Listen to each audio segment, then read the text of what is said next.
Welcome to వైఏ భక్తి channel. ఈరోజు వీడియోలో ఆంధ్రప్రదేశ్లోని గుంటూరు జిల్లా పొన్నూరులో ఉన్న ప్రసిద్ధమైన హనుమాన్ ఆలయం. ఇది 24 అడుగుల ఎత్తు ఉన్న ఏకశిలా విగ్రహంతో ప్రత్యేకత కలిగి ఉంది. 1940వ సంవత్సరంలో తయారు చేసిన ఏకశిలా విగ్రహాన్ని అత్యంత వ్యయ ప్రయాసాల కోర్చి 1950 నాటికి 24 అడుగుల ఎత్తైన ఆంజనేయ స్వామి విగ్రహాన్ని పొన్నూరు తరలించారు.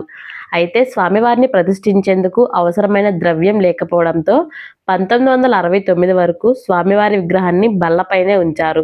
1969లో జగన్నాథ స్వామివారి అమృత హస్తాల మీదుగా స్వామివారి ప్రతిష్ఠ జరిగింది. అప్పటి నుండి ఇప్పటి వరకు హనుమంతుడిని సేవించేందుకు భక్తులు పెద్ద సంఖ్యలో తరలివస్తున్నారు. స్వామివారి ముందు నిలబడి తిలకించాలనుకుంటే తల పైకెత్తి చూడాల్సిందే. మెట్ల మార్గం ద్వారా పైకెళ్లి స్వామివారికి నిత్య పూజలు చేస్తుంటారు. ఆకు పూజ ఇక్కడ ప్రత్యేకంగా చెప్పుకోవాలి.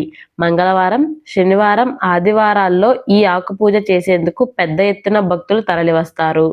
సీతమ్మ వారి జాడ కోసం లంకకు వెళ్లిన హనుమంతుడు లంకంతా పరిశీలించి సీతమ్మ జాడ తెలుసుకుంటారు.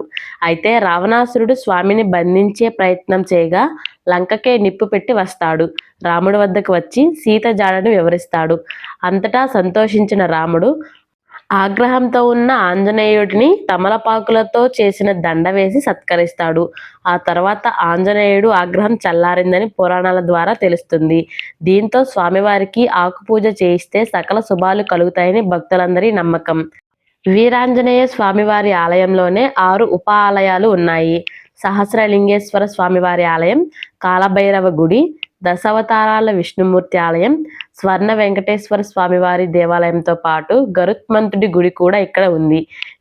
దీంతో శివకేశవుల భేదం లేకుండా భక్తులు ఇక్కడికి వచ్చి స్వామివారిని దర్శించుకుంటారు. అదేవిధంగా 11 ప్రదక్షిణలు చేసి తమ కోరికలను స్వామివారికి విన్నవించుకుంటారు. ఆ కోరిక నెరవేరుతుందనే భక్తులు భావిస్తారు. తమ కోరిక తీరిన వెంటనే వచ్చి 108 ప్రదక్షిణలు చేసి స్వామివారిని సేవిస్తారు. అనేక పర్వదినాలు ఇక్కడ పెద్ద ఎత్తున జరుగుతాయి. స్వామివారి ఆలయం పక్కనే అఖండ జ్యోతి నిత్యం వెలుగుతూ ఉంటుంది. అనేక విశిష్టతలు ఉన్న స్వామివారి ఆలయ ప్రాంగణంలోకి అడుగు పెట్టగానే మనసుకు ఎక్కడలేని ప్రశాంతత వస్తుందని భక్తుల ద్వారా తెలుస్తుంది. భక్తుల కోరికలు తీర్చే పావన సుతుడిని దర్శించేందుకు వివిధ రాష్ట్రాల నుండి పెద్ద ఎత్తున తరలివస్తారు. మీరు కూడా ఒకసారి ఈ ఆలయాన్ని దర్శించుకోండి. ఈ ఆలయంలో ఎలాంటి కోరికలు కోరుకున్నా తప్పకుండా తీరుతాయి. మీకు ఈ వీడియో నచ్చినట్లయితే మా వైఏ భక్తి ఛానల్ని సబ్స్క్రైబ్ చేసుకోండి. ఈ వీడియో చివరి వరకు చూసినందుకు హృదయపూర్వక ధన్యవాదాలు.